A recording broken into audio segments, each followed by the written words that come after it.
understanding with the precision of a fraction of a second. He also said these laws must have been set by someone.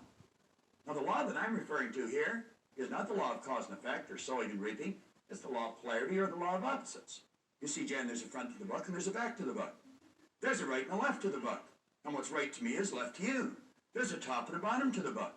There's an inside and an outside to the book. And you couldn't have one without the other. If I started to slice the right side off this book, when I've taken the last slice for the right side off, I've also gotten rid of the left. You couldn't possibly have one without the other. Nothing complicated about that. Pretty simple idea, but not understood by many people. We use these two symbols to illustrate the law of opposites. And you know, as this power flows into us, we can make out of it anything we choose. You can sit there, this is the intellectual mind, activate your higher faculties. I'm not talking here about your sensory factors, I'm talking about your higher faculties. You can exercise them, and you can literally create the start of anything because you are creative. You're a creative being. Do you know it's these faculties that separate you from your pets? Archibald MacLeish had a character stand up in one of his plays. It's called The Secret of Freedom. He had this character stand up. It was a Pulitzer Prize-winning play, too. He had a character stand up and say, the only thing about a man that is a man is his mind. Everything else you can find in a pig or a horse. He was right. You've got marvelous faculties. Do you know that this auditorium was nothing but an image in the mind of one individual at one time? Do you know that the clothes you're wearing, the camera that I'm staring at was nothing but an idea in the mind of one individual at one time? Now, I want you to imagine 100 years ago, someone saying to you, I've got an idea. I've got a picture here of building something, I'm going to call it a camera, and I'll shoot a picture of someone in Seoul, Korea, and simultaneously they're going to see it in Nacogdoches, Texas, in their family room on something we'll call a television. I'll take that picture and I'll send it zigging off through time and space. I'll bounce it off something I'm going to call a satellite, and it'll bounce right in to a receiving set on a television set in your family room. Now you know that the boys in the white coats would have been coming for that guy. But the truth is, we did it. We did it. In 1 week this year, 1 week in the past year, I conducted a seminar in Toronto, Canada, in Los Angeles, California, in Auckland, New Zealand, in Honolulu, Hawaii, in 1 week. I could have been flying over Tahiti, which I was, at 35,000 feet, going 600 miles an hour, press a button and my seat goes back, pull the thing out from underneath, I could virtually turn it into a bed, hit another button and somebody come to my aid and they'd give me something hot or cold to drink, they'd give me something to eat, they'd give me a pair of earphones, plug into the seat, and I could listen to my choice of music, or I might be able to watch a first-run movie. They'd wheel a little cart down beside my seat and they'd give me a hot meal. I could wander up to the wall of the ship or the bulkhead of the plane, take a little plastic card, plastic was something that didn't even exist when I was a child, stick it in this machine, take a telephone back to my seat, and phone my office in Willowdale, Ontario, Canada, while I'm at 35,000 feet, traveling 600 miles an hour over Tahiti, just about the opposite side of the globe. And I would have been able to take, if I wanted to, a laptop computer out of my briefcase, set it on my knee, snap a modem on it, with the telephone, communicate to my office in Willowdale.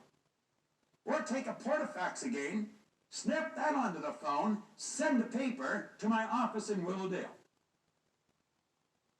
Where did all these things come from? Where do you think you got the digital watch that you have? There is only one source of supply.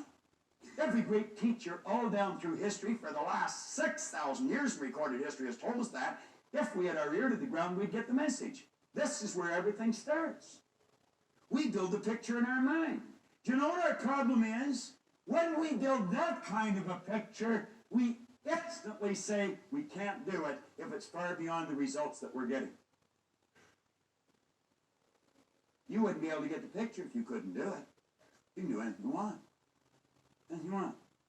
Now, hooked up to your conscious mind, like little antennae, you have sensory factors. You can hear, see, smell, taste, and touch. And you know that's where most people get all their information, through their sensory factors? They watch a TV, read a newspaper, listen to the radio, overhear conversations, and you know what most people are doing? They're talking about why something can't be done. And we're listening to it. You know, for 26 years, that's the only way I got my direction. I just did whatever the other guys were doing. I remember when I was 17, they said, we're joining the Navy. Are you coming? Sure. I got 5 years. They didn't even like it. I'd never even seen a boat, let alone a ship. Why did I do it? Well, the other guys were doing. Just wherever they go, you know, like sort of in lockstep type fashion, we go through our life. The average person tiptoes through life, hoping they make it safely to death. What a dumb game. That's not a practice run. We get one shot at it. You don't have a contract to live forever, you know. If you're going to let what you do be based upon what you hear, you better make certain the people that are giving you the advice are getting phenomenal results, or you're going to go where they're going. And I can be an authority on this. I am an authority on it. I spent 27 years doing it. Every waking hour, I know where they're going to lead you. Around in a circle, because that's where they're going. When an idea comes into your mind, you want to ask yourself this question. Don't ask whether it's wrong or whether it's right. See, Jan was right. There was something on the book. So was I right. There was nothing on the book. That's not the question. Do you know what the question is? Will that idea take me from where I am and move me in the direction of the star that I'm shooting at? Will it help me reach my goal? If it won't, I guarantee you it's going to take you in the other direction, because you're not going to stay where you are.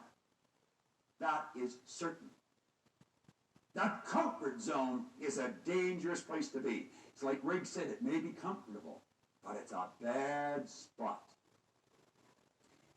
You have the ability, when someone gives you a suggestion that takes you in a direction other than where you want to go, you have the ability to consciously and mentally just reject that idea. And then you can go ahead and originate whatever idea you want. Now, as long as an idea is in your conscious mind, it'll have absolutely no effect on your physical body or what you're doing. No effect at all. It's when you take that idea and you turn it over to this part of our mind we refer to as the subconscious. It could be called universal intelligence. It's called by many different names. Superconscious. There's about 150 some names you can put on here. The early Greeks referred to this part of our personality as the heart. You see, they pointed out that as you think in your heart, so are you. Do you know that side of your personality has no ability to reject an idea? Absolutely none. Whatever idea comes in and goes in here instantly is manifest in that physical body of yours. Now, you get ideas from outside, we instantly let them come in here and we act on them. I want you to take your hand and hold it up like that for a moment. Take your hand and hold it up like that. Now, put it here in your chin for a second. Will you do that? Where's your chin?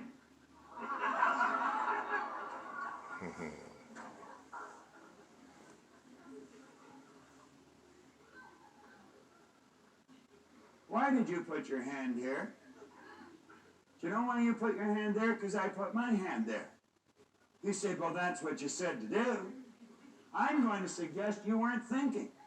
I'm going to suggest you just let that idea go right into your subconscious, and you automatically acted on the idea. If I said, follow me, I'll show you how to win. Are you just going to follow me? What are you going to ask yourself? Does that person know what he's talking about? Does she know where she's going? Why would you go for someone for financial advice that's flat broke? That doesn't make any sense, does it? Why would you go to a sick doctor to find out how to get healthy? Do you want to know why we do it? We're in the habit of doing it. And you know what a habit is? A habit is something you do without giving it any subconscious thought. Mm. And you know that most people live by habit. They don't think. Bell Vanderwall used to point out if most people said what they were thinking, they'd probably be speechless. The late and great Dr. McFarland from down in Kentucky said 2% of the people think, 3% of the people think they think, and he said 95% of the people would rather die than think. I was reading an article that was written on George Bernard Shaw. And the author was reporting that Shaw one time said the average person thinks 2 or 3 times a year. He said, I've gained an international reputation of myself thinking 2 or 3 times a week. I was driving over here this morning with Linda, my wife. We had a real interesting occasion this morning at the house. Colleen, my daughter, got up to have a shower and turned on the tap and took it right off in her hand. The water goes right across the rim. And of course, being the mechanically inclined person I am, I didn't even know how to shut it off. So we had a fountain going sideways in the bathroom. The only way Linda knew how to turn it off was shut all the water off in the house. This happened at 5:45 this morning. Needless to say, that was a nice way to start to wash your hair and have a shower and brush your teeth. So I thought, what do I do? I could see this hole and I didn't know what to do, so I went and got a broom handle and shoved it in the hole. That's exactly what I did. But that didn't work. Well, if you wanted to see a comedy, you should have been in our house this morning. Here's Linda holding the tap on while Colleen's having a shower and having a terrible time trying to adjust the hot and cold. Then Colleen scurried away with her towels around her, and in I go. And I got the water pouring on me, my hair full of soap, and it went ice cold. Linda said, hurry up, it's freezing. Then she said, it's burning me. Well, we finally got the soap off, and we got through the operation. And I understand there's a plumber over there doing what I'm not aware of how to do. And I have no intentions of learning either, I might tell you. But you know, she was saying on the way over, she said, well, we sure got creative early, didn't we? Then she said something interesting. She said, you know, there would be some people, that's the only time they ever originate a creative thought in their life, when they meet some kind of a catastrophe like that. And you know, that's true. That is the truth. That's the only time, when their back is right against the wall, that they'll think of something different. What's a different way to do what you do? What's a better way to do what you do? What's a different way to strengthen your relationships? What's a better way to improve your income? Do you know if you're still running your company the way you were running it 5 years ago, you're going out of business? That's true. You've got to do it different. And by that I mean you've got to do it better. You've got to become more effective. You see, we live in a fast-changing world. This isn't the 50s any longer. You've got to run to keep up today. And if you're not prepared to do it better, get out of the game, because you're really going to get hurt. But any one of us can. And I don't care what's happened in the past. You might have been losing right up to this moment, but there's no point from this moment on to it. You see, I blew it until I was 26, but as Ray said to me, you've already paid for that. You don't have to pay twice. Start to think. And he says, if you choose an idea and you place it in here, instantly and automatically, you move this thing called a body, which is nothing but a mass of energy, into a new vibration. That causes it to act different. You see, the action is caused by the vibration. If you're entertaining a negative idea, and this is the emotional mind, by the way, and you let yourself get emotionally involved in the negative idea, you instantly move your body into a negative vibration. There can be no intelligent action come from a negative vibration, ever. If energy is in a negative vibration, it must move into negative form. Science will tell you one of the first laws of energy is that energy is forever moving into form. And you know what religion calls this? They call it prayer. Prayer is the movement that takes place between spirit and form, with and through an individual. Do you know most people are praying for what they don't want? They're talking about what they do want. They treat God as some cosmic bell captain that's just going to run because they spoke. But it's not the way they think. They wish positive and think negative. If you're in a negative vibration, as John will show you tomorrow, the only thing you can attract to you is something negative. How do you change? Well, one good way is consciously pick the people you associate with. Pick with people who are winning. Go mix with them. Do what they do. You're going to find some of your family, some of your relatives, some of your friends, people that you love, are in a negative vibration. That doesn't mean you divorce yourself from them. Just don't go as often and don't stay as long.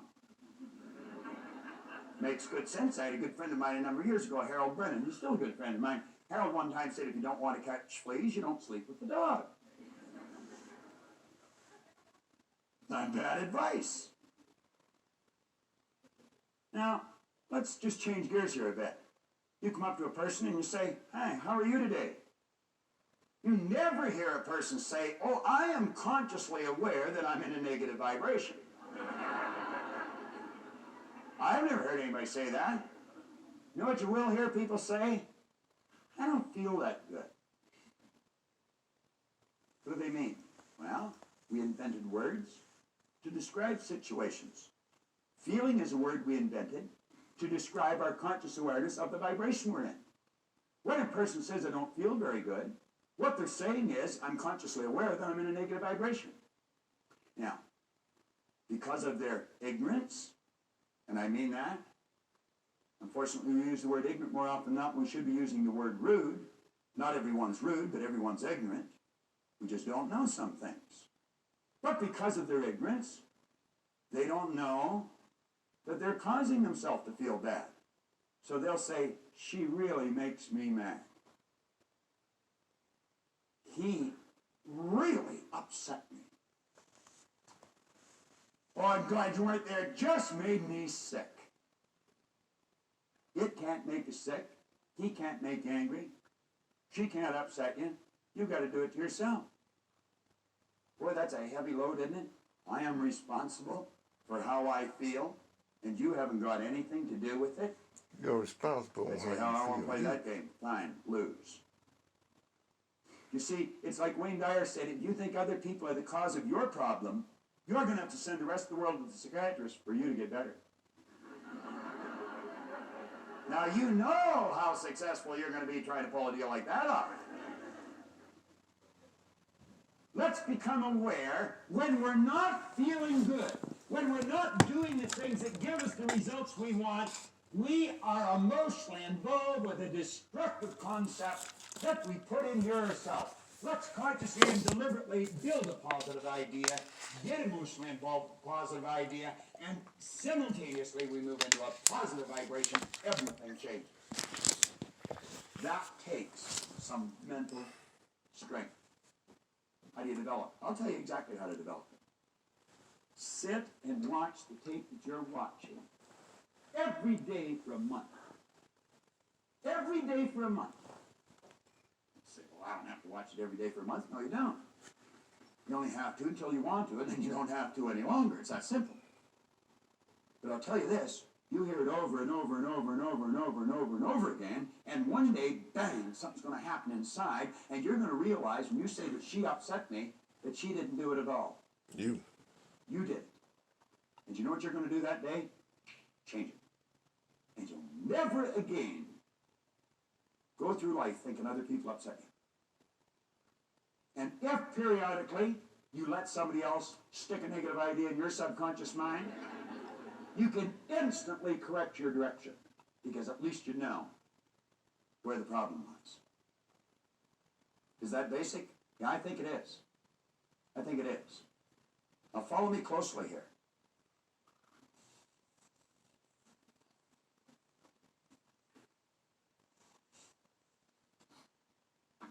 The ideas that you impress upon your subconscious mind over and over and over they become fixed in there.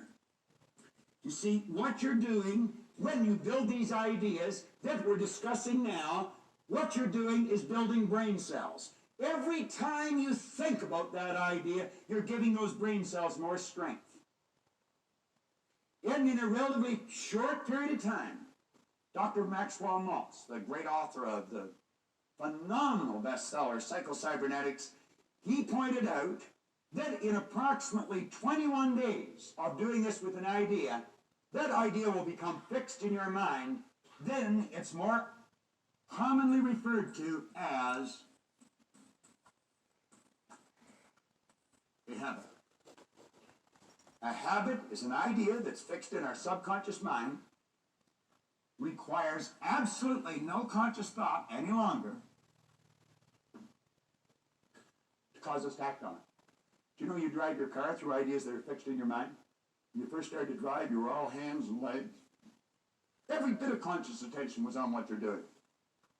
Same as when you first learned to get dressed. You ever watch a little child trying to learn how to tie its shoe? Totally awkward. Now we get dressed without giving it any thought. You may think of what we're going to wear, but not how we're going to get it on. You very rarely see an adult trying to pull their pants on over their head. But it's not uncommon to watch a little child try and do that. You never see an adult trying to put their foot in the sleeve of their shirt. But it's not uncommon to see a little child trying to do that. But when the little child gets the ideas fixed in their mind, they never try and do that again. And they just automatically get dressed. If you would consciously observe some of the things you do in any given day, just consciously stop and watch your own behavior. Listen to your thoughts. You're going to find that many of the things you do are done through habit. See, when I was a little boy, my teachers used to say, "Bob, why are you doing that?" And I'd say, "I don't know." This is the intellectual mind. You can store a lot of information there. But this is the conditioned mind. You see, thousands and thousands of habits form something called conditioning. And I was automatically doing things I didn't want to do. I was doing something wrong. It was giving me results I didn't want. And they'd say, "Why are you doing that?" And I say, "I don't know." They say, "What do you mean you don't know?" "You know." I say, "I know." "Well, why are you doing it?" "I don't know." I remember I joined the Navy. My commanding officer would say, "Proctor, why are you doing that?" I'd say, "I don't know, sir." "What do you mean you don't know?" "You know." "I know." "Why are you doing it?" "I don't know." Then I got out of the Navy and I went to work, and the boss would say, "Bob, why are you doing that?" I say, "I don't know." See, "What do you know?" "What do you mean? You know how to do better." "I know." "Why don't you do it?" "I don't know." Then I get married. My wife say, "Why are you doing that?" I say, "Never mind." It's amazing how bold you get at times. I got to hate the word "why." I didn't know why I was doing things that I didn't want to do, giving me results I didn't want to get. I didn't know how my mind operated. I didn't know I had all those ideas fixed in there. And I'll tell you something else I didn't know. I didn't know how to change it. I did not know how to change it. Why did I have a poor attitude? Because I had so many negative ideas fixed in here. And you see, it's what's in here that controls the vibration. And conscious awareness of the vibration is called feeling. And I never felt very good. Sometimes I felt lower than others. You'll see people that are totally depressed. You know what depression is? Depression is anger turned inwards. They get angry at someone else and they suppress it. They pack it into their subconscious until it all becomes fixed. And they stay in a terrible vibration. Why do you think people get ill? Do you think disease is a normal vibration for a body to be in? Not at all. Ignorance is the cause of disease. We're told to know the truth would set us free. There's only one thing to be set free from, my friend, and that's ignorance. Now, I want you to stop and think of just how you behave. I want you to stop and think of some of the things that you could do that would improve the quality of your life just like that. Every one of us know how to do things better than we're doing. Our problem has been we don't know why we're not doing it. See, you know that when you leave home, If you go over and say, you know, honey, I really love you, and give them a little hug and kiss, you feel better when you leave. You also know when you go out and slam the door that you feel bad for a long time after, and so do the people that slam the door on. We know, but sometimes we still slam the door. Do you know if that's the only thing you changed? If that was the only habit you changed, the quality of that relationship would improve. I have watched salespeople multiply their effectiveness just by forming a habit of being like this at 9 a.m. in the morning. This is called personal contact, and it's the key to success. Some people are not in front of a prospect until noon. You'll never get up at the crack of noon and win. At least if you can, I'd like you to tell me about it. The rest of this program is built around that basic concept and this basic concept here. But understand this, you've got the mental faculties, you've certainly got the power. The power's always with you. It's always flowing to and through. It's just a matter of learning how to direct it. And in learning how to direct it, happiness, health, and prosperity will manifest in your life, and they should, because that's your birthright. And there isn't one person in this room, one person in your life that is even that much better than you. We're all the same. The difference is in our results. Change our results by changing our mind. It's so basic and so simple. I want to suggest